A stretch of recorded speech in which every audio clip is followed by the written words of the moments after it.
que no decorrer da hora possamos, mais uma vez, Senhor, agradecer pela oportunidade de estarmos aqui, aprendendo, tendo o Evangelho, Senhor, como nosso caminho seguro, os ensinamentos espirituais.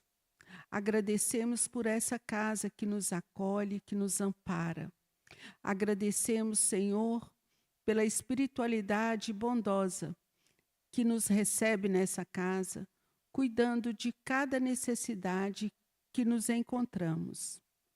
Mestre Jesus, nós queremos agradecer também pelo nosso companheiro João Lúcio, que vai trazer o estudo da noite, pelo nosso companheiro Stanley, que nesse momento faz a transmissão para os nossos amigos internautas. E assim, Senhor, agradecemos a presença de cada um que se encontra aqui, encarnados e desencarnados, e aqueles que ainda estão a caminhos, que o Senhor possa trazê-los em segurança. Mestre Jesus, mais uma vez, muito obrigado. Fique conosco agora e sempre, que assim seja, graças a Deus. Gente, então, nessa noite de hoje, nosso companheiro João Lúcio vai trazer o estudo para a gente, né? O tema da noite é a compulsão obsessiva. Está aberta a pergunta, João, se for o caso. Se alguém sentir necessidade, tiver uma dúvida, não se acanhe em perguntar, porque a sua dúvida pode ser a dúvida de outras pessoas também. E assim, juntos, a gente aprende mais, né, João? João, fica à vontade, o estudo é seu. Boa noite. Câmbio. Perguntar vocês podem. A questão é se eu vou responder ou não. Né, Silma? Mas Simone e Stanley estão aqui, Mércia, Moisés e outros colegas. Eles, com certeza, nos auxiliarão em qualquer necessidade. Muito obrigado pela oportunidade. Que Jesus nos abençoe. Nós agradecemos mais uma vez, então, a oportunidade, a presença de todos vocês, encarnados e desencarnados. O meu muito obrigado. A Jesus, o nosso mestre, aos colegas e irmãos que estão em casa. Também nos sentimos muito honrados e felizes pela oportunidade, que, acima de tudo, é para o nosso aprendizado. A gente, quando está estudando, né, somos os primeiros a contactar, conectar, a estudar para poder trazer aquilo que a gente conseguiu sintetizar, organizar. A gente estuda muito mais do que o que a gente apresenta. E chega que a gente não consegue apresentar tudo, né? Mas, como eu disse para o Stanley há pouco, eu fiz um estudo de 3 horas. Como os de casa vão ficar tranquilos, a gente vai rodando, né, Stanley? Vamos fazer o estudo aí para as 3 horas. Mas compulsão obsessiva. É claro que na hora do estudo eu estava meio obsediado e com uma compulsão obsessiva para fazer estudo, mas nós vamos entender o que é isso. Passe aqui, né, Stanley? Nós vamos trazer uma reflexão inicial. Está lá no livro Paz e Renovação, do espírito André Luiz. A mensagem de André Luiz, o livro é de Francisco Cândido Xavier, psicografia do Chico, vários espíritos. Esse texto está numa mensagem de André Luiz. Ele fala assim: todos nós, espíritos em evolução na Terra, temos a nossa cota de obsessão, em maior ou menor grau. E todos estamos trabalhando pela própria libertação. Quem escreveu isso, então, foi André Luiz, em 1970. Ele já tinha escrito todos os livros da série André Luiz, vocês sabem que começa a partir de Nosso Lar, né? Nosso Lar, Os Mensageiros, Missionários da Luz, vai até a Evolução em Dois Mundos. São vários livros que tratam da evolução do ser humano e do plano espiritual à luz do Espiritismo. É uma série que a gente tem que ler. Então, ele se inclui nessa mensagem. Olha, todos nós, e o interessante aí, que temos a nossa cota de obsessão, a nossa parcela. Ele não se exclui, vocês, né? Então é importante entender que o próprio André Luiz se coloca em evolução no planeta Terra, do lado de lá, junto com espíritos, muitos que estão evoluindo lá, nós aqui, todos nós, em evolução na Terra, não é só encarnado nem só desencarnado, temos a nossa cota de obsessão, mais ou menos, em maior ou menor grau. Então, essa coisa que só o outro que tem obsessão, né? Não.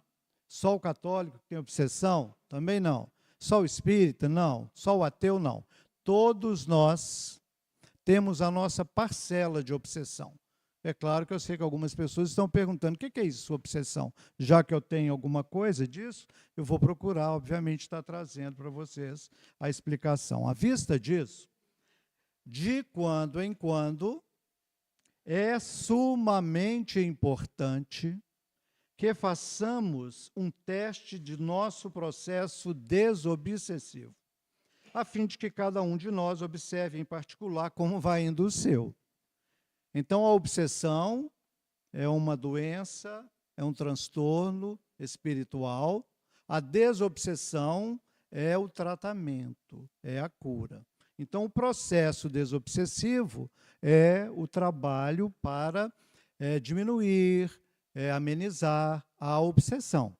Então, por isso que ele está falando, de quando em quando, é sumamente importante façamos um teste do nosso processo desobsessivo.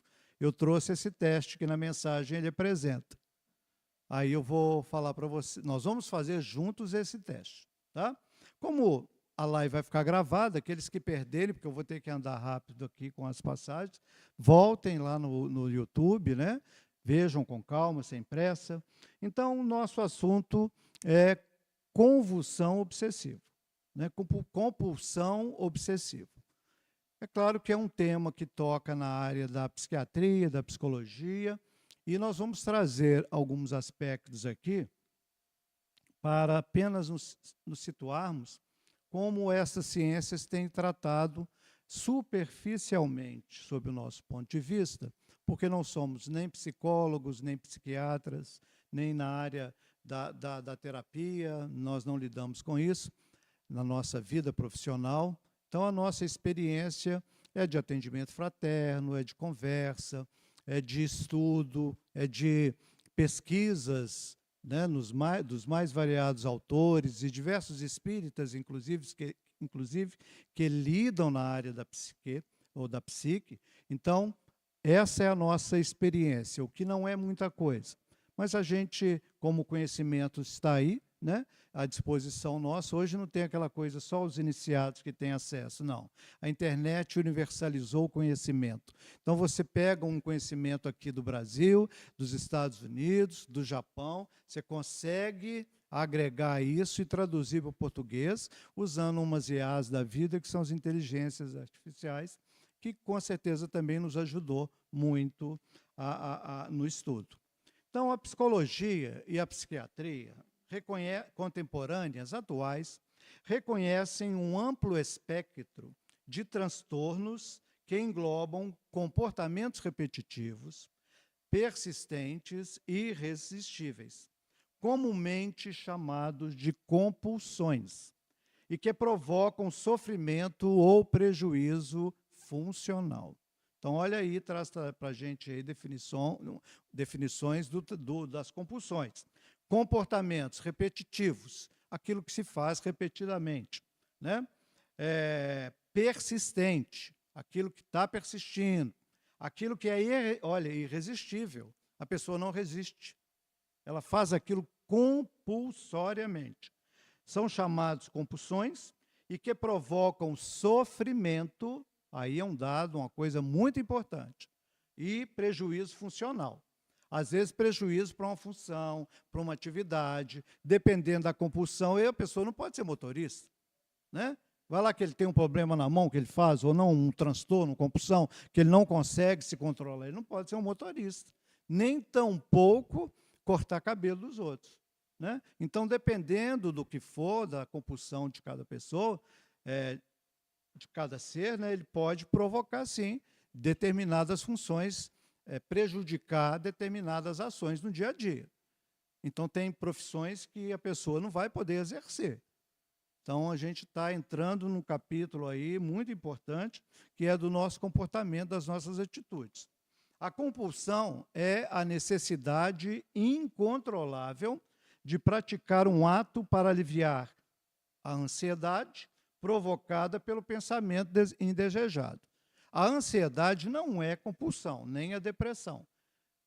A Organização Mundial de Saúde classifica esses transtornos em situações diferentes, mas pode haver a concomitância, ou seja, ao mesmo tempo, uma compulsão, uma ansiedade, uma depressão, mas eles são bem característicos, eles são diferenciados. Isso é interessante, que essa pergunta, depois dos meus estudos, essa foi uma das coisas que eu fui atrás, saber se é ansiedade, se é depressão, é uma compulsão, né? Aí a gente mostrou o estudo que não, e fez um quadro comparativo. Eu falei, olha que bacana, porque às vezes a gente quer englobar tudo numa coisa só e não é. E só o especialista, o psiquiatra, o psicólogo, eles é que podem definir de acordo com a Organização Mundial da Saúde. Tá? Isso já tem muita coisa catalogada e a experiência nossa aí, em termos de conhecimento é muito boa nesse sentido. Então, olha, compulsão é uma necessidade incontrolável de realizar alguma coisa. A gente vai ver algumas delas aqui. Para aliviar uma ansiedade, um sofrimento, uma dificuldade, um problema. A pessoa quer resolver alguma coisa e aí ela migra para uma determinada compulsão, achando que vai aliviar, né? Às vezes até alivia, às vezes até alivia, né? Mas, às vezes, causa prejuízo maior. De forma simplificada, uma compulsão se refere a uma vontade intensa, difícil de controlar, de realizar algum comportamento, que pode acontecer a fim de proporcionar um alívio desse sentimento. A pessoa, às vezes, está com uma dificuldade qualquer, um problema, e, às vezes, ela realiza, né, uma determinada ação, um comportamento, e aí a vontade intensa de realizar, e, como a gente disse no anterior, incontrolável, às vezes até irresistível. E é óbvio que esse estudo é para a gente fazer uma reflexão mesmo, como anda, né, o nosso processo, lembram lá? Que André Luiz falou lá no início, como anda o nosso processo desobsessivo, porque daqui a pouco a gente vai entrar num outro aspecto. Estamos apenas no aspecto material, naquilo que as ciências psicológicas, psiquiátricas, a própria medicina, têm apontado. E mesmo assim, olha, de forma simplificada, né? Existem vários tipos de compulsões. Compulsão alimentar, compulsão por compras, compulsão por trabalho, por sexo, por jogos de azar, por atividade física e por acumulação de objetos e outras compulsões. Vocês já sabiam disso? A pessoa, às vezes, come compulsivamente, né? Compra, trabalho, quer fazer sexo, jogo de azar, né? E etc. Até coisas boas, atividade física. Pessoas que têm essa compulsão por trabalho. Tudo por excesso é prejudicial. O excesso é sempre prejudicial, né? Então, vamos seguir. Cada tipo, então, já que existem vários, envolve um impulso incontrolável para realizar uma ação de forma excessiva, ao excesso, mesmo com consequências negativas para a saúde física, tanto quanto mental, social da pessoa. Então, são ações e comportamentos que a pessoa faz que pode prejudicar a sua vida social, relacional. Ela, às vezes, não consegue ir para uma festa, para um encontro, porque aquela compulsão pode prejudicar. Imagine uma compulsão alimentar e ela vai para uma festa. Ela já entra lá perguntando, tem o que comer, não? Né? Imagina o constrangimento. Quando, às vezes, dependendo da festa, tem a hora para servir, para lanchar, para fazer. E aí, quando chega a hora, ela come desesperadamente, não consegue se controlar, a família sabe disso, né? Imagine o transtorno que isso traz. Para ela, inclusive, é um sofrimento. E pode trazer também para a saúde social, saúde mental e a saúde física. Então, é algo muito sério, que precisa ser trabalhado, precisa ser tratado, precisa ser diagnosticado, precisamos buscar ajuda. Outros exemplos incluem, por exemplo, a compulsão por mentir, mitomania e por limpeza. Já viram isso? Pessoas que têm compulsão por mentir, mentem porque querem, não conseguem controlar, começam, né, a mentir, vão mentindo, e quando viu já mentiu. Ou então, por limpeza, compulsão por limpeza. Tem que estar limpo, está sujo, chega em casa, às vezes tem alguma coisa fora do lugar, cria uma maior confusão ao né? Por conta dessa compulsão por limpeza. Lembrem, o excesso, sempre prejudicial. Então, nós temos vários outros tipos de compulsão que aqui eu vou passar rapidamente. Compulsão alimentar, comer grandes quantidades de comida de forma rápida e descontrolada, mesmo sem fome, como em episódios de compulsão alimentar. A pessoa come. E tem outros, né? Compulsão por compras, oniomania. Essa aqui está muito difícil, essa compulsão por compras. Está faltando dinheiro, né, Stanley? Então, compulsão por compra, mas existe, viu? Existe, né? Compulsão por trabalho. Pessoas que trabalham sem parar, mesmo em momentos de lazer e de descanso, levando a um desequilíbrio entre vida pessoal e profissional. Pessoas que não conseguem ficar paradas, nem para ler um livro, nem para ver um filme, nem para ter uma boa conversa. Olha só, é compulsão para o trabalho. Hoje em dia se fala dos workaholics, são aquelas pessoas que trabalham excessivamente, é diagnosticado, né? Existe. Existe também a compulsão por sexo, pessoa que tem essa necessidade frequente de ter relações sexuais e pode, com certeza, manifestar com prejuízo. Isso acontece porque prejudica as relações sociais, as relações com as outras pessoas, né? Então, olha, tem que pensar nessas compulsões. Outra, por jogos, né? E hoje o Brasil, aí, com essa liberação das bets, né, que eu acho que para mim é um prejuízo grave para o país, mas é a população que resolve, é a maioria, né? Então, a gente também tem que ver que está acontecendo, e já está acontecendo muito transtorno, muito problema na área administrativa, política, de dinheiro, corrupção, né? Por conta desses jogos, fora a dependência dos jovens, dos adultos, que já têm isso e têm um acesso muito fácil no celular. Seríssimo, né, gente? A compulsão por atividade física. Pessoas que acham que tem que fazer, e tem mesmo, mas só pensam naquilo, não cuidam de mais nada. Aí hoje eu vi um rapaz de 31 anos, nem sei porquê, halterofilista, assim, morreu. 31 anos, saradão não, ele tem músculo para dar e para vender.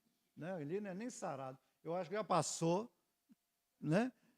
31 anos. Eu não li a reportagem, eu só vi a mensagem. Não sei se é lá de Santa Catarina, do Sul, não sei se vocês viram, mas morreu. Fortão, cheio daquelas coisas. Eu falei, meu Deus, 31 anos. De repente, é um desses com compulsão de atividade física. Né? Compulsão por acumulação, isso aí também acontece. Coletar e acumular objetos de forma excessiva, sem utilidade real. É aquela coisa que você chega em casa, ganha um perfume, usa o perfume, mas a caixinha você não joga fora. Ah, vou precisar disso. E todo ano você vai ganhando um perfume, vai acumulando caixa. Daí a pouco você tem lá. Está até atrapalhando os outros dentro de casa, porque você vai acumulando. Isso pode ser também um transtorno, né, mental que precisa ser analisado. Compulsão por mentir, a gente viu isso, e muitas outras compulsões. Né? A gente podia citar outras aí, cada um com a sua experiência. Outro dia eu vi uma pessoa que a compulsão dela era escrever no passeio. Então ela escrevia, via lá, andava uns 10 metros, voltava, escrevia de novo. Então existe essa questão física, que a psicologia e a psiquiatria tratam, analisam, e só com olhar clínico para identificar a sua necessidade ou a nossa necessidade quando a gente está envolvido num quadro como esse. É importante a gente ter essa visão. Então, em resumo, a compulsão dentro da psicologia e da psiquiatria não é simplesmente fazer muito, ter um hábito. Não é só isso. É executar um comportamento que gera sofrimento ou prejuízo, que a pessoa sente que tem que realizar, ou não consegue parar. e que ultrapassa o que seria considerado normal ou adaptativo. Então, essa característica aí gera sofrimento ou prejuízo, é muito grave, porque a pessoa sofre, né? Não é motivo de chacota, não deve ser, não é motivo da gente desprezar e nem criticar, nem malhar essa pessoa, né? Falar mal delas, não, porque isso gera sofrimento. Ali exigiria, com certeza, dos cristãos, de nós cristãos, um sentimento de piedade. Porque não é só a questão física. É aí que entra algo muito importante em nossas vidas. Porque ao lado das questões materiais, psicológicas, mentais, físicas, orgânicas, nós não podemos ignorar, enquanto espíritas, a influência dos espíritos em nossas vidas. Aqueles que do lado de lá se encontram nos influenciando, para o bem ou para o mal. Se a gente já tem a origem, a gênese, o pontapé inicial de um transtorno compulsivo, espíritos se aproximam de nós para aumentar aquilo que a gente sente. E esse é um aspecto importante, porque a missão do Espiritismo, lá na questão 627, o ensino dos Espíritos tem que ser claro e sem equívocos, para que ninguém possa pretextar ignorância e para que todos possam julgar e apreciar com razão, com a razão. Os Espíritos dizem, né, respondendo à pergunta 627, estamos incumbidos de preparar o reino do bem que Jesus anunciou. É por isso que o aspecto espiritual não pode ser ignorado. Então, os psicólogos espíritas, os psiquiatras espíritas, com certeza estão um passo à frente daqueles que ignoram aquilo que o Espiritismo tem nos mostrado, que é a influência dos espíritos dessa população que está do outro lado da vida. Para onde nós, encarnados, iremos? Daqui a 1 minuto? Não, não é 1 minuto, não. Acho que ninguém vai desencarnar daqui a 1 minuto, não. Mas amanhã cedo pode ser. E se você acordar amanhã cedo, olhar para o teto, seu teto está de cor diferente, você faz uma prece e fala, eu estou em outro lugar.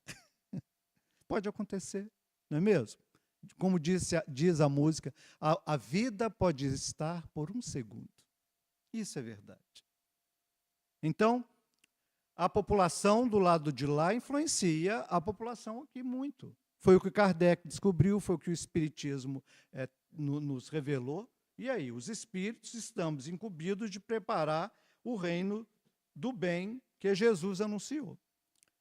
Eu estou meio metido a escrever, sabe? Aí eu escrevi um livro, que eu estou ainda em fase de avaliação e de pré-venda. Ele se chama A Arte do Pensamento, Inspirações Espíritas, que é essa capa bonita que vocês estão vendo ali, que é essa que está aqui na minha mão, né? É só por enquanto para a gente avaliar. Tem um capítulo chamado A Religião e o Espiritismo. O Espiritismo revitaliza a religião da nova vida, introduzindo novamente verdades espirituais fundamentais, quais sejam a fé raciocinada, a prática religiosa centrada no amor e na caridade, a valorização da prece, transformação interior, a mediunidade, a reencarnação, o estudo e a educação espiritual como verdades espirituais. Está no capítulo lá, Religião e o Espiritismo, no livro que nós estamos, em breve estará sendo aí publicado, e nós vamos ter, parece que vai ter uma livraria aqui na casa, né? Vamos trazer também alguns volumes, né, Rosinha? Então, desenvolve essa ideia de que o aspecto espiritual não pode ser ignorado. Essa é a nossa função. Nós estamos numa casa espírita, não podemos deixar e nem ter receio nenhum de falar do espiritismo. Pelo contrário, porque a gente veio buscar o novo. O novo é a doutrina espírita, sem nenhum demérito ou prejuízo para a ciência como um todo. Mas sem o aspecto espiritual, as ciências não caminharão. E Jesus sabia disso. Foi por isso que ele mandou o espiritismo em pleno século XIX, considerado o século das luzes, quando as ciências, como um todo, começaram a surgir, e os seus princípios estão lá: administração, sociologia, psicologia, e diversas outras ciências que emergiram, surgiram a partir da segunda metade do século XIX. O espiritismo é dessa época. Veio preparar um mundo novo, no qual estamos aqui convidados a estudar. Tá? Vou deixar rapidinho aí, aqueles que quiserem futuramente adquirir o livro, é só passar uma mensagem para esse e-mail que a gente faz a reserva. Então, temos que entrar num capítulo da obsessão e da desobsessão. A gente viu lá no início que André Luiz fala que todos nós temos a nossa cota ou parcela de obsessão. E, na sequência, ele fala que a gente tem que avaliar, analisar o nosso processo desobsessivo. Então, o que vem a ser a obsessão, conforme Kardec, no item 237 do Livro dos Médiuns, o domínio que alguns espíritos, quando se fala aqui em espírita, falando da população que está do lado de lá, logram adquirir sobre certas pessoas. Buscam adquirir, querem adquirir. Nunca é praticada senão por espíritos inferiores, que procuram dominar o obsidiado. Então, obsessão é um transtorno espiritual que espíritos do lado de lá, imperfeitos, buscam adquirir sobre certas pessoas, porque eles não vão adquirir com todas, conseguir com todas, mas principalmente com aquelas que, aqui no texto, os obsidiados, que sintonizem com elas. Aí é algo chato, porque se André Luiz fala que a gente tem a cota de obsessão, uma parcela de obsessão, então nessa parcela que a gente tem, nós somos influenciados por espíritos semelhantes. Então vamos dizer que a pessoa tem aquele transtorno da mentira, né? Compulsão da mentira. Ela adora mentir. Tem hora que ela chega num ponto que eu não controlo. Vocês acham que ela está sozinha naquela compulsão? Não está. Tem espíritos ali, auxiliando e dando força no seu desejo, naquilo que ela gosta. O sexo, por exemplo. Né? Tem pessoas que só pensam em sexo. Tanto com homem, tanto com mulher. Né? Hoje em dia, isso aí não importa mais. Porque você faz o sexo aquilo que você quiser. Mas aquilo que você vai fazer, vai responder, você terá as consequências do que você fez, boas ou más. Então, esse desejo incontrolado de praticar o sexo, ele é também alimentado por espíritos que do lado de lá têm o mesmo desejo. E você não consegue controlar porque, além do seu impulso, da sua falta de controle, tem espíritos pensando e se alimentando das mesmas energias. Toda compulsão obsessiva tem um componente espiritual que precisa ser analisado, que precisa ser avaliado com muito carinho. É claro que se a gente está apresentando aqui, abrindo um leque bem amplo do problema, da situação, dos transtornos, daqui a pouco a gente vai apresentar a profilaxia. A gente vai apresentar também como os tratamentos espíritas nos auxiliam e o espiritismo propõe isso. Coisa boba, a princípio, principalmente para o espírita que ficou ouvindo esse tempo todo, mas que tem um efeito que às vezes a gente ignora, não dá muita atenção. Então, domínio, viu, gente? Domínio que espíritos imperfeitos tentam lograr em cima de nós. Aí a gente até pensa, então já que eu tenho a minha cota de obsessão, se eu trabalhar comigo a obsessão, eu vou me livrar dos espíritos. Sim, é isso mesmo, dos imperfeitos. É uma questão de lógica e bom senso. Por isso que reforma íntima é um aspecto importante para nos livrarmos, ou pelo menos nos afastar dos espíritos que nos perseguem. Um transtorno, por exemplo, a pessoa que fuma compulsoriamente, não consegue controlar. Tem espírito ali, gente? Tem. Mas tem também naqueles que fumam pouco. Tem também naqueles que bebem pouco. Hoje em dia nós sabemos que não existe aquele que bebe socialmente, viu? Acabou isso. Ou você bebe ou você não bebe. Ah, mas eu só bebo um pouquinho a cada dia, então a cada dia você é um alcoólatra. Só fim de semana, só final de semana. Só na festa de cá é um alcoólatra. Não existe essa coisa de beber socialmente. Ou só um golinho vai me ajudar na digestão. Divulgaram certas vezes que um cálice de vinho fazia bem, né? Mas sabe quem fez isso? Foram os produtores de vinho, que contrataram vários e vários médicos, pagaram, para que eles divulgassem isso. E caiu aí na sociedade, e até hoje muita gente acha que é engraçado tomar um cálice de vinho. Eu não falo do vinho puro, que não tem álcool. Eu estou falando do que tem. Então, essa coisa já caiu por terra. Sabem por quê? O álcool é uma substância uma substância tóxica. Tóxica. E quando você bebe, a primeira coisa, para onde que ela vai? Cérebro. É por isso que estamos tendo aí um alto índice de pessoas com Alzheimer. Porque bebeu durante vários anos, tomou alcoólicos durante vários anos, e o Alzheimer veio antes da hora. Vem cedo. Pessoas com 40, 45, 50, nós estamos com uma população aí que daqui a pouco, vocês vão ver como isso vai ser um boom aí. Por ignorância, claro. E é tão normal você ir nas festas, né?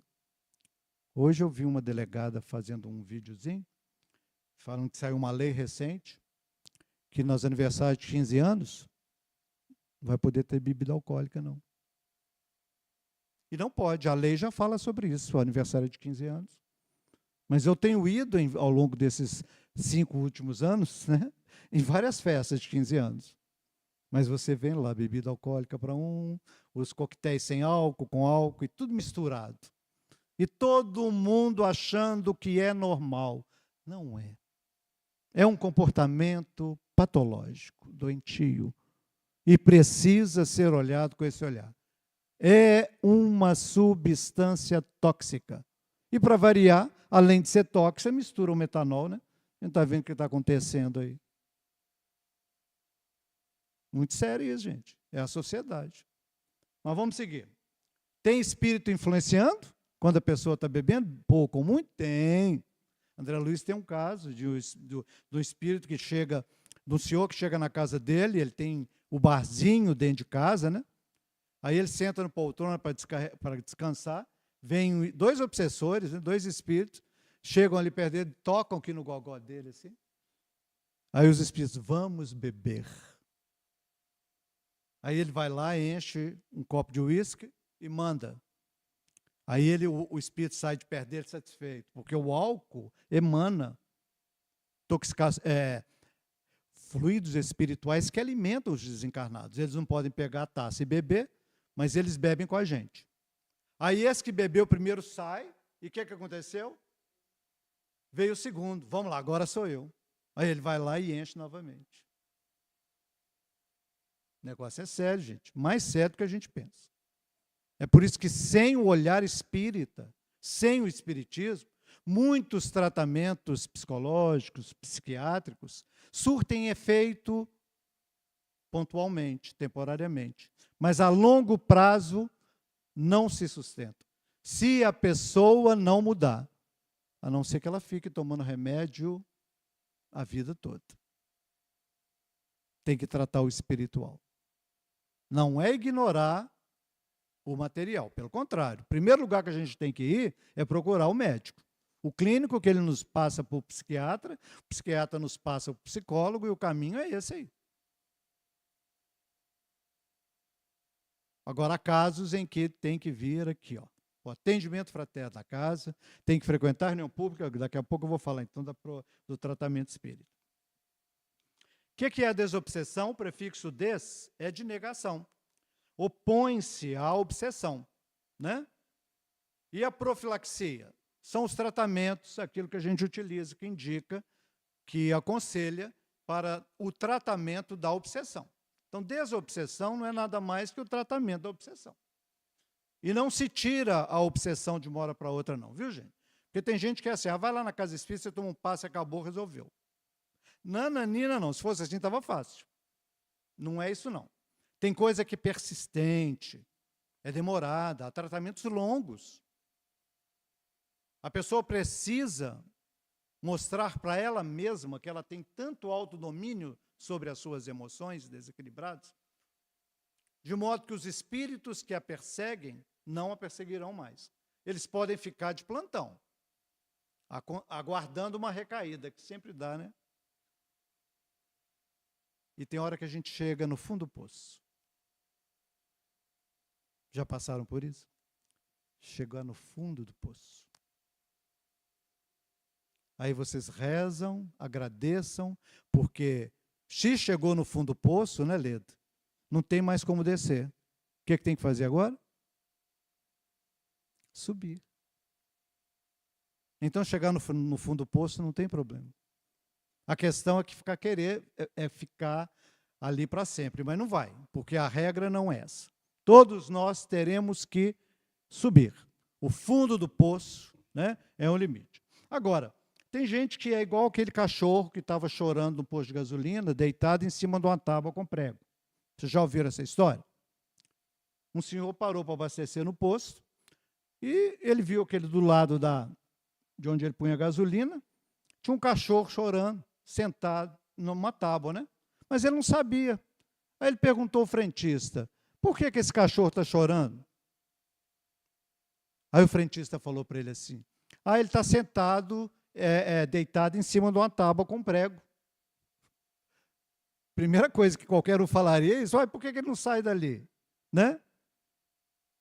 Aí ele perguntou, mas por que ele não sai daí? O que o frentista falou? Não, é porque a dor que ele está sentindo, né, só permite que ele fique ali. Ele não está sentindo a dor suficiente para ter que sair dali. Na hora que o prego entra, ele sai. E assim somos nós. Às vezes a gente está sofrendo, deitado num prego chorando. Mas na hora que o prego começa a entrar mais, você pula, né? Porque a dor faz todo mundo sair do buraco. Faz todo mundo procurar um novo rumo. Faz todo mundo mudar. Talvez por isso estejamos aqui hoje, estudando juntos. Dizem que muitos vêm para o Espiritismo pelo amor e pela dor, né? Mas é uma meia verdade. Vir pelo amor, eu acho difícil. Porque amar alguma coisa você tem que conhecer. Você pode vir por curiosidade. Mas a gente, pelo que a gente percebe, muitos vieram aqui e estão aqui por essa dor, que o prego começou a entrar mais. Mas um dia muda. Olha o filho pródigo. Olha o exemplo do filho pródigo. Ele chegou no fundo do poço. É uma passagem bíblica. Chegou no final do fundo do poço e chegou a falar, meu Deus, olha a conversa, né? Caiu em si. Eu estou convivendo com os porcos, comendo as comidas dos porcos, e os empregados do meu pai estão numa situação muito melhor, mas eu vou voltar. Vou voltar para casa e vou pedir ao meu pai, me dê um emprego, meu pai. Eu me arrependi, caiu em si. Olha só. E a história é fantástica. Vejam lá, né? A história do filho pródigo. Vamos seguir? Do mesmo modo que as doenças resultam das imperfeições físicas, que tornam o corpo acessível às influências perniciosas exteriores, a obsessão é sempre o resultado de uma imperfeição moral, que dá acesso a um espírito mau. Olha, está lá no Evangelho segundo o Espiritismo, último capítulo do Evangelho. Então, o que é a obsessão? É resultado de uma imperfeição moral. Moral é comportamento, é atitude. É aqui dentro, é aquilo que eu faço. Então, toda imperfeição moral, não importa se você é casado, se é solteiro, se você é branco, se você é negro, se você é japonês ou brasileiro, se tem um cargo de direção ou não, não importa. Se você traz uma imperfeição moral, seja ela qual for, vinculada aos vícios, às drogas lícitas ou ilícitas, à desonestidade, à corrupção, à maldade, à intriga, à fofoca, todas essas coisas que a gente conhece, que podia até elencar mais algumas, é uma imperfeição moral e gera obsessão. Muito sério. Porque se a gente observasse as entidades ou espíritos que estão nos obsediando, a gente ficaria com vergonha, com medo até. Mas às vezes a gente alimenta com muito prazer. Alguns acham que são eles, quando na verdade é resultado da influência. E a gente se engana, e se engana. E como disse a música, e se engana. Né? Então, as imperfeições físicas, nós tomamos remédio. Por isso que as compulsões obsessivas analisadas no âmbito da psiquiatria e da psicologia, nós temos os tratamentos físicos adequados. Mas a obsessão, tratamento espírita. Tratamento espírita. Por isso que a causas físicas se opõem forças físicas, não há dúvida. A causa moral tem que se opor a uma força moral. Como que eu vou, então, trabalhar a imperfeição moral? Já que a imperfeição moral é o desequilíbrio, é a violência, eu vou buscar a linha do equilíbrio, eu vou buscar a paz. Eu vou trazer reflexões para a minha própria vida, para que eu possa mudar.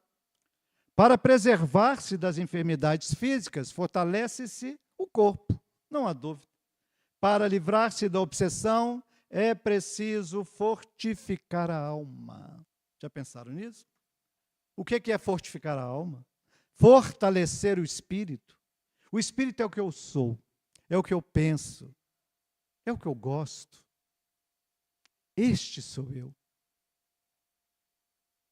E ninguém é capaz de entrar dentro de mim para saber o que eu sinto, o que eu sou, o que eu tenho, as minhas dores, as minhas alegrias. Só eu, com Deus, que está sempre comigo. Preciso fortalecer a alma que sou, o espírito que sou. Como que eu fortaleço? Aí que é a pergunta, né? Já sabendo que nós temos a nossa cota de obsessão, como que eu vou fortalecer, então? Para eliminar. Porque a obsessão, gente, ela gera doença, viu? Ela gera transtorno físico. Muitos problemas que nós temos, fisicamente, que surgem sem a gente saber, a gente, às vezes até ao médico, ele passa determinados medicamentos, não tem efeito, não tem, é resultado da obsessão. Ou então, temporariamente, mas depois volta. Obsessão pode causar doença física, transtorno físico. Né? Fortificar a alma. A obsessão é sempre uma ligação mental negativa entre duas pessoas. Tá? Aí, algumas características da obsessão. Desânimo, depressão, pessimismo, irritação, atritos frequentes com familiares, com companheiros de trabalho ou até mesmo amigos. Se a gente está dentro desse quadro aí com alguma coisa, opa, sendo alerta. Vamos procurar o espiritismo. Porque tem coisa aí que o espiritismo ajuda direto, mas tem coisa que só o psiquiatra. Só o médico. A gente precisa repetir essas coisas, sabe por quê? Porque tem gente que até hoje, na sua pequenez, infantilidade, acha que psiquiatra é médico de louco. Mas diz a música, de médico e louco, cada um tem um pouco, né? Então não tem problema nenhum procurar. E deve procurar. O que a gente não pode fazer é achar que está tudo bem quando na verdade não está. Isso é ignorância. Isso é ignorância. Medicina existe na Terra porque Deus permitiu, para aliviar as nossas dores, mas também para nos ajudar a enxergar o caminho para a gente não cair de novo. E tem gente que até hoje acha que o homem não foi na Lua. Ainda bem que a reencarnação existe, né, gente? É importante lembrar que nem sempre estes sintomas podem representar um quadro obsessivo. Não é por conta que eu estou desanimado hoje, né? Por conta que eu fiz uma depressão ali rápido, que isso é obsessivo. Não, nem sempre. Às vezes a depressão é por conta de um problema na tireoide. Física. Não tem nada a ver com o espírito. Por isso que é preciso procurar um médico. A depressão pode estar num problema na tireoide. Então tem tratamento, reposição, e etc. Até o ponto de, se for necessário, tira a tireoide e a depressão vai embora. E tem gente achando que é causa de espírito, que é não sei o quê. Tem que procurar essa turma que está aí antenada e trabalhando com Jesus na área da recuperação médica. Vamos atrás deles, né? As causas da obsessão podem variar: vingança, desejo de fazer o mal, obsessores sem maldade. Existem espíritos que estão do lado de lá sem maldade, mas que vão para dentro da nossa casa porque a gente conserva lá aquele boteco, aquele barzinho lá dentro de casa. E eles vão para lá beber com a gente. Mas não é por maldade, não, porque é o auê, né? Mas existem aqueles que têm o desejo de fazer o mal. E a vingança, né? Todas as obsessões estão relacionadas a um problema de ordem moral, a gente viu, decorrem sempre de uma imperfeição moral. Na pergunta 909 do Livro dos Espíritos, poderia sempre o ser humano, pelos seus esforços, vencer as suas más inclinações, as suas imperfeições morais? Será que a gente consegue? Pelos nossos esforços, vou pensar que eu tenho essa ou aquela dificuldade, aquela imperfeição moral, será que eu posso vencê-la? A resposta é surpreendente. Sim, e frequentemente fazendo esforços muito insignificantes. O que lhe falta é a vontade. Ah, quão poucos dentre vós fazem esforços. Porque aqueles que se comprazem no mal. Alguns até chegam a pensar, eu nasci assim, né? É a síndrome de Gabriela, né? Eu nasci assim, eu vivi assim, você é sempre assim. Tem gente que acredita nisso. E nós vamos interiorizando essas coisas e não fazendo nada para mudar. Mas uma hora o prego entra, né? Uma hora, opa, aí você sai dali, tem que mudar. Isso vai acontecer com nós todos, viu? Pode esperar o seu prego. Ou então, levante-se de onde você está e faça a sua parte. Porque você não precisa que o prego entre mais. Né? Mas é isso mesmo. Então, as compulsões obsessivas estão relacionadas a uma imperfeição moral, aquelas que nós falamos lá do início. Não há dúvida, gente. Né? Se as obsessões decorrem sempre de uma imperfeição moral, volto à primeira slide. Todos nós, os espíritos em evolução na Terra, temos a nossa cota de obsessão, em maior ou menor grau. De quando em quando, é sumamente importante façamos um teste do nosso processo desobsessivo, a fim de que cada um de nós observe, é a autoanálise, em particular, como vai indo o seu. Você não precisa falar para ninguém, vai para o seu quarto, sozinho, faça uma... Ô, Jesus, eu estou conseguindo me livrar da obsessão tal, isso ou aquilo? Será que eu vou conseguir? E se eu não conseguir sozinho? Aí, os meios de combater a obsessão variam de acordo com o caráter que ela reveste. As imperfeições morais do obsidiado, que sofre obsessão, constituem frequentemente um obstáculo à sua libertação. Então, é preciso trabalhar estas imperfeições morais, essa cota de obsessão que todos possuímos. Então, eu vou passar aqui, porque o tempo, né, não para. A gente viu isso, para livrar-se da obsessão é preciso fortificar a alma. Vamos passar aqui. Então, vamos lá. Quais são os recursos espíritas conhecidos que a gente tem empregado, orientado e proposto para que a gente evite ou diminua essa influência negativa? A oração, né? Que a gente pode louvar, pedir e agradecer. Eu vi um videozinho do Divaldo esses dias também, do YouTube não, do Facebook, ele falando que ele ora toda hora que ele pode orar, fazer uma prece, ele faz. Seja no ônibus, na rua, na padaria, a hora que ele pode, na fila, a hora que ele pode orar, ele ora. Ele ora para agradecer. Ele ora até para agradecer o mal que não aconteceu com ele. Dizem alguns, né? Livramento. Ô Senhor, muito obrigado, porque não me aconteceu um mal, nem sabe qual que é. Aí uma senhora, ele falou isso numa palestra, chegou perto dele e disse, eu tenho uma outra coisa que eu acho que o senhor podia agradecer também. Por quê, minha senhora? O que é? Você devia agradecer pelo mal que nos acontece.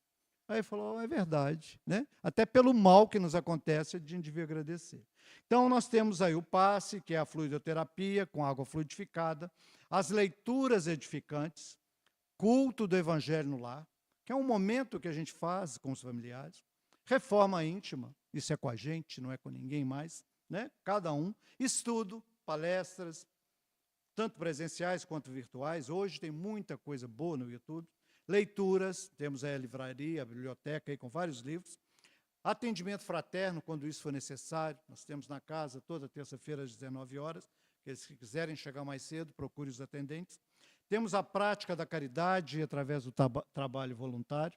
Então, rapidamente, o que é a prece? É preciso. Vigiai, disse-nos Jesus, e orai, para que não entreis em tentação. A prece é meio eficiente, pergunta, para a cura da obsessão? Olha só. Está na pergunta 479 do Livro dos Espíritos. É a prece em tudo um poderoso auxílio. Mas crede que não basta que alguém murmure algumas palavras para que obtenha o que deseja. Porque tem gente que fala só de boca, né? O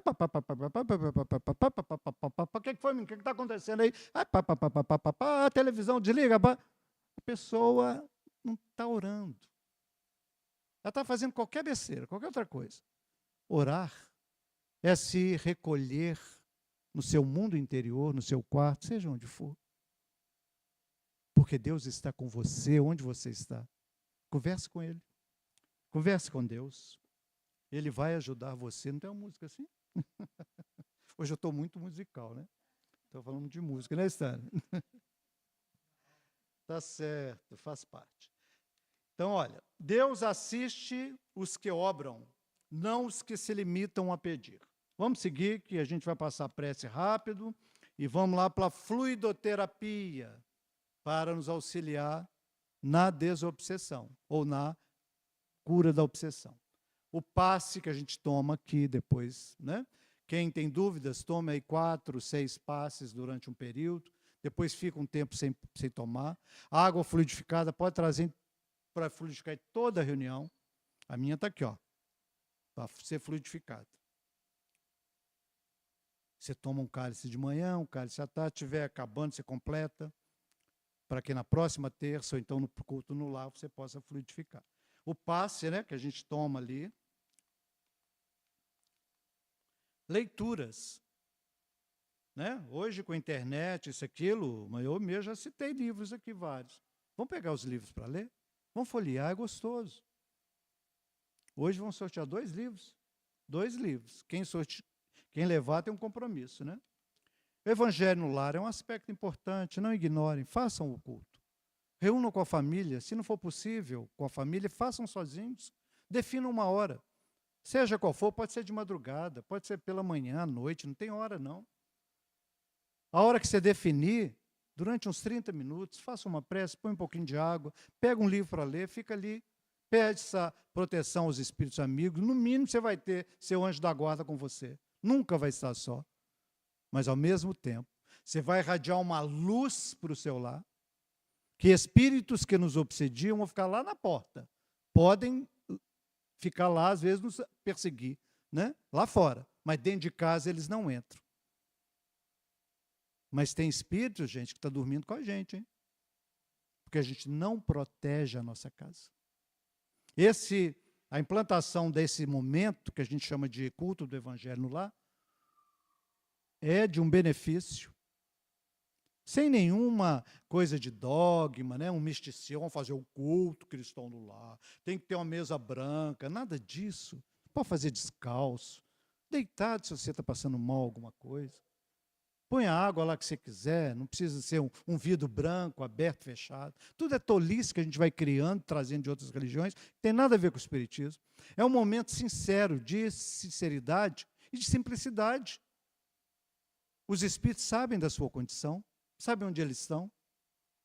Não tem que ter vergonha nenhuma disso. Outro aspecto que a gente está falando, reforma íntima. É importante avaliar a nossa imperfeição moral para trabalhar isso aí, né? Eu vou chegar no teste nesses últimos minutos. Deixa eu ver aqui, as palestras, né? Frequentar. Se você não pode vir aqui pessoalmente, veja pelo YouTube, nós estamos aí, vai ser gravado. Aqueles que tiverem alguma dúvida, voltem lá. Eu mesmo vejo essas palestras sempre. A minha em especial para ver os erros, aquilo que eu posso consertar, as besteiras que eu falei. Em algumas eu até coloco comentário lá, desculpe, gente, eu falei isso. É importante rever, né? Então assistam. Se não pode vir aqui, no ônibus que você está indo para cá, dá para você ver, rever. Mas não façam, como se diz, corpo mole, em relação aos conhecimentos. É preciso arejar a mente, sair do marasmo obsessivo que muitas das vezes estamos envolvidos. Atendimento fraterno, nós temos aqui, né? É um serviço espírita que consiste em receber fraternalmente aquele que chega aqui na casa. Ou aquele que já está passando por alguma necessidade, alguém para conversar. Às vezes ele só vai conversar. Ele vai falar, o atendente nem sempre vai falar alguma coisa, vai para casa, arrumei a solução. Às vezes a gente conversando resolve, né? Mas o objetivo é ajudar, é dar uma luz. Temos aqui também as reuniões de desobsessão que atendem aos desencarnados, mas essas reuniões são reuniões mais fechadas, né? São reuniões particulares, onde quem participa já passou pelos cursos que a casa oferece. Temos aqui os módulos, né? A prática da caridade, que é o trabalho voluntário. Seja onde for, você pode fazer aqui na casa, pode fazer na igreja, pode fazer na rua, pode fazer no seu serviço. É o que a gente vê nessa foto aí, né? Várias frentes de trabalho. Hoje é o trabalho voluntário. É que aquilo que você faz porque você gosta, você se predispõe a. E vocês acreditam que tem gente que se voluntaria para uma tarefa, mas não vai? A pessoa se voluntariou para realizar alguma coisa, mas ela mesma não vai. É estranho esse negócio. Então, por que você se voluntariou? Seja aqui na casa espírita, para aplicar o passe, para ajudar na limpeza da casa. Limpeza da casa aqui, está bonito o salão, gente? Vocês viram como está limpinho? Eu não vi um papelzinho no chão. Até procurei só para criticar, né? Mas você não vê, alguém viu aí? Sabe por que está assim? A equipe veio hoje cedo, estava aqui limpando esse salão para a gente ter essa reunião. Tem alguém aqui da equipe de limpeza? Tem, Cid. A Shirley, Jerônimo, quem mais? Vamos bater uma palma para essa turma? Ah, que bacana, está vendo? Está precisando de gente? Tá, então aí, está precisando de gente. Toda terça-feira de manhã arrumaram mais pessoas, viu? Está vendo? Gente, olha que coisa, tem coisas melhor do que isso aqui? Hoje, rapidamente, eu estava conversando com uma senhora, fazendo limpeza numa clínica, e olhando ela subindo a escada, limpando. Eu conversando com ela sobre isso, né, a limpeza. Eu falei, que função importante que a senhora tem. A senhora gosta do que faz? Amo, adoro. A senhora gosta de trabalhar aqui? Adoro. Os médicos, os dirigentes, o diretor, amam o trabalho que eles fazem, gostam da gente, eu adoro trabalhar aqui. Eu falei, olha que bacana. A função da senhora é tão importante quanto quem dirige. Porque aí agora, se a senhora não faz um trabalho direito, imagina, gente, chegar aqui tudo sujo.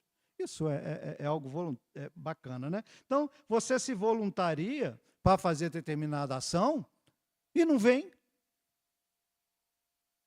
É melhor que você não tivesse assumido o compromisso.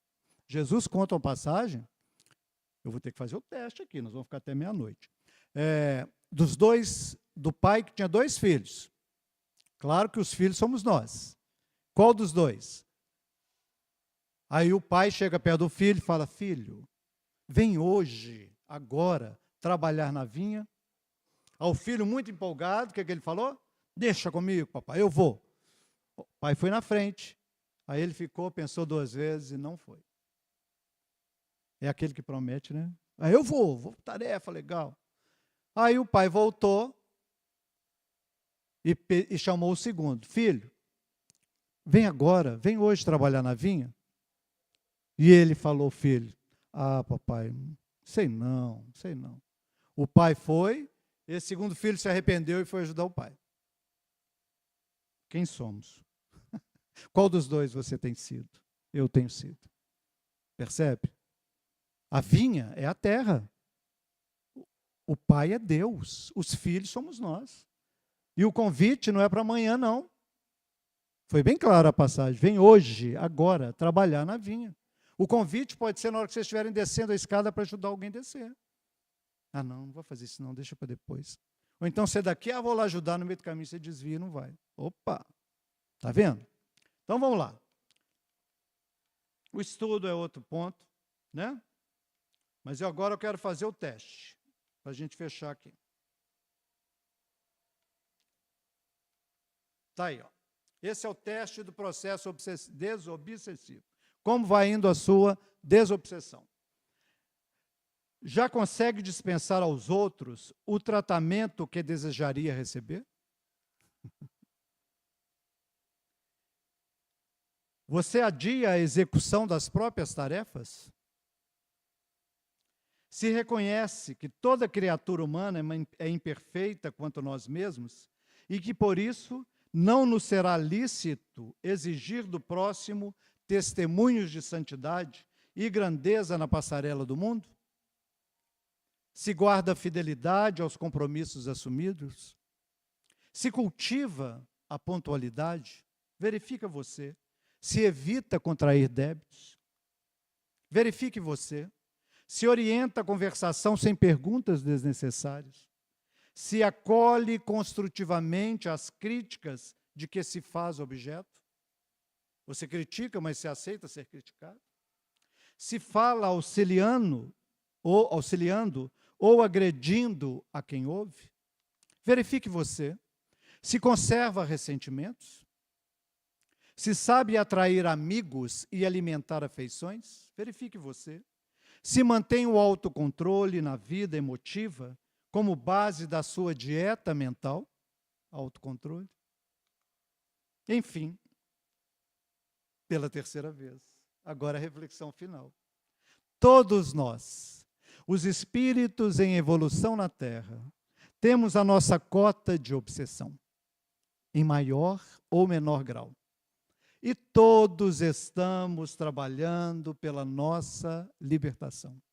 À vista disso, de quando em quando, é sumamente importante façamos um teste de nosso processo desobsessivo, a fim de que cada um de nós observe, em particular, como vai indo o seu.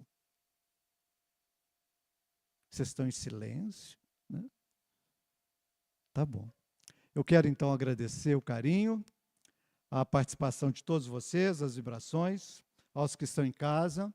O vídeo vai ficar gravado. Voltem lá, revejam esse teste, né? Vamos fazer esse teste de novo, porque vai nos auxiliar no nosso processo desobsessivo. Mas não desanimem, né? E nem espere que o prego entre mais. Mas, se tiver que acontecer, que Deus nos dê um novo direcionamento em nosso próprio benefício. Até a próxima oportunidade. Muito obrigado. Nós que te agradecemos por esse estudo maravilhoso, né? Não tem muito o que falar, não, né, gente? Só lembrando que a casa oferece toda essa terapêutica. Então, olha que bênção. Nós estamos num ambiente que nos oferece tudo isso que o João falou. Estudo, trabalho, passe, água fluidificada, atendimento fraterno, tudo. Então, vamos aproveitar, né? Porque é 0800. Nós vamos fazer a prece final para despedir dos internautas, né? E depois eu vou dar uns recadinhos e fazer o sorteio do livro. Senhor Jesus, bons amigos de luz que aqui se encontram conosco, nós agradecemos imensamente por esse aprendizado. Que o Senhor nos fortaleça para que cada dia possamos consultar em nós as imperfeições e que possamos trabalhar no nosso melhoramento. Que o Senhor nos ampare, ampare o nosso lar, nos fortaleça a vontade do servir, de crescer, de melhorar. Que ao retornarmos para os nossos lares, possamos levar daqui essa luz que envolve cada um de nós, essa paz, essa serenidade. E quando adentrarmos os nossos lares, possamos contagiar aqueles que lá se encontram à nossa espera. Fique conosco, Senhor Jesus, agora e sempre, que assim seja, graças a Deus.